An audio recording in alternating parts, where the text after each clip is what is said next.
Hi friends, எல்லாம் எப்படி இருக்கீங்க? இன்றைக்கி நம்ம வீடியோவில் பார்த்தீங்கன்னா கருப்பு கவுனி அரிசியில் தோசை வந்து செய்ய போகிறோம். அது எப்படி செய்யலான்றது இன்றைக்கி வீடியோவில் வந்து பார்க்க போகிறோம் ஃப்ரெண்ட்ஸ். ரொம்ப ஹெல்த்தியாக டேஸ்டியாக பிரேக்ஃபாஸ்ட்டு மாலை பிரேக்ஃபாஸ்ட்டு வந்து செய்ய போகிறோம். சட்னியோடு செய்ய போகிறோம்.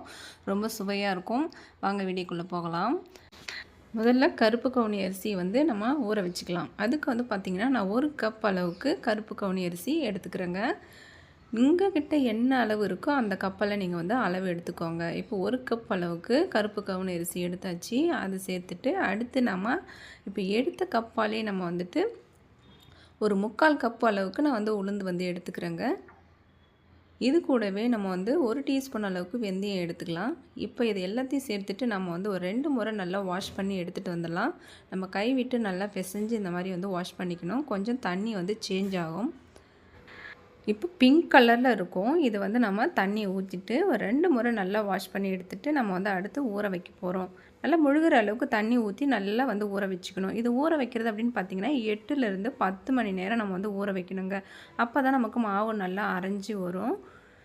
இப்போ நம்ம வந்து மூடி போட்டு காலையில் எழுந்து பார்க்கலாம். நான் வந்து இது ஊற வைக்கிறது அப்படின்னு பார்த்தீங்கன்னா நைட்டு வந்து தூங்க போகிறதுக்கு முன்னாடி ஒரு 9 மணிக்கு ஊற வச்சேன். இப்போ காலையில் வந்து ஒரு 6 மணி போல் நான் இதை வந்து எடுத்துருக்குறேன். இது வந்து நம்ம அரைச்சி அப்படியே வந்து ஒரு பவுலில் வந்து ஊற்றிக்கலாங்க. நான் வந்து மிக்சிங் பவுலில் தான் கொஞ்சம் கொஞ்சமாக போட்டு 2 இடாக வந்து அரைக்கிறேன். நீங்கள் கிரைண்டரில் கூட அரைச்சிக்கலாம். கொஞ்சமாக வந்து உப்பு போட்டு அரைச்சிங்கன்னா நமக்கு டேஸ்ட் வந்து கூடுதலாக இருக்கும்.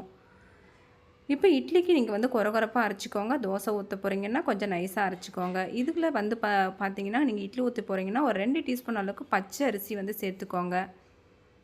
நீங்கள் தோசை ஊற்ற போகிறீங்கன்னா அப்படியே வந்து நீங்கள் இந்த மாதிரி யூஸ் பண்ணுங்கள். தண்ணி விட்டு உப்பு போட்டு கரைச்சோம் அப்படின்னா தான் நமக்கு வந்து அந்த மாவு வந்து நல்லா புளிச்சு வரும். அப்போ தான் நமக்கு டேஸ்ட்டாக இருக்கும். தோசை மாவு பதத்துக்கு தான் நான் வந்து கரைச்சி வச்சுருக்கிறேன். இப்போ நம்ம இதை புளிக்க வச்சிடலாங்க. எப்போவுமே நார்மலாக நம்ம வந்து அரிசி மாவு இட்லிக்கு செஞ்சாலுமே புளிக்க வைக்கணும் மாவு. நான் இதுக்கு முன்னாடி வீடியோவில் வந்து சொல்லியிருக்கேன். அதை செக் பண்ணி பாருங்கள். இப்போ நம்ம வந்து மறுநாள் வந்து சாயந்தரம் வந்து ஒரு ஈவினிங் வந்து ஒரு 3 மணி போல் நான் வந்து இது எடுத்து பார்க்குறேன். ஒரு 8 மணி நேரம் இந்த மாவு வந்து நான் புளிக்க வச்சுருக்கிறேன். நல்லா புளிச்சு நல்லா நுரைச்சி வந்திருக்கு.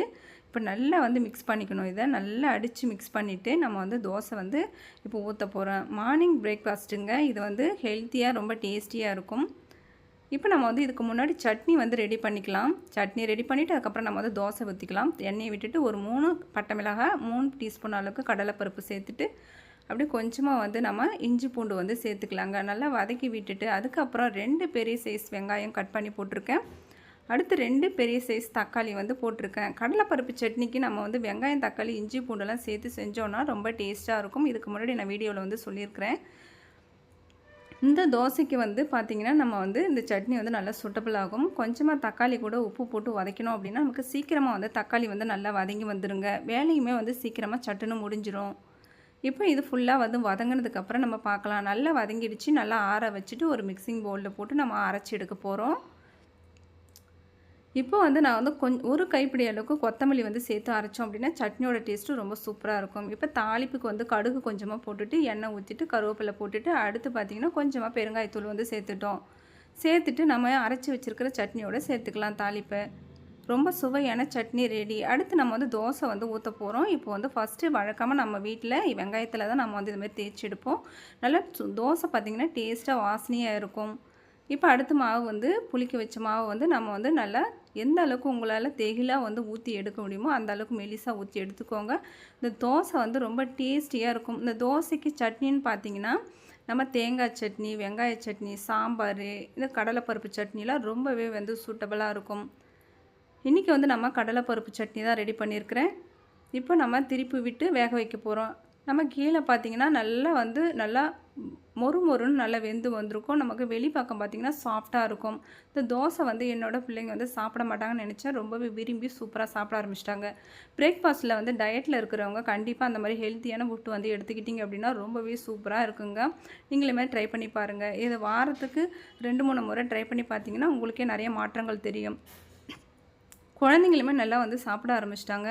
ரொம்ப சுவையாக டேஸ்ட்டாக இருக்குன்னு சொன்னாங்க. ரொம்ப சந்தோஷமாக இருந்துச்சு.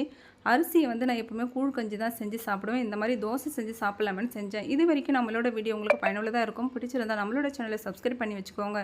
ஷேர் பண்ணுங்கள், லைக் பண்ணுங்கள், சப்ஸ்கிரைப் பண்ணுங்கள். தேங்க்யூ.